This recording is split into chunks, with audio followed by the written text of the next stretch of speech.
If you were successful in adding these additional walls to the floor plan, feel free to skip ahead to the next lesson.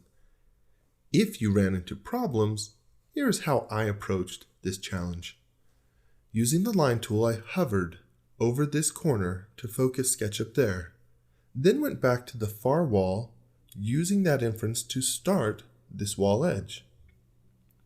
Then drawing across, I found an inference to this edge in the model, clicked for that point, then found another inference to determine the width of our new wall, and then could simply draw back and finish this shape, using the eraser to merge this new surface into the existing wall.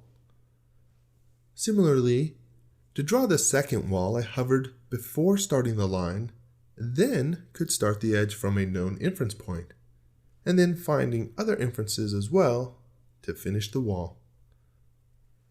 There are many ways to be fast and accurate in SketchUp. Basic inferencing is just the start.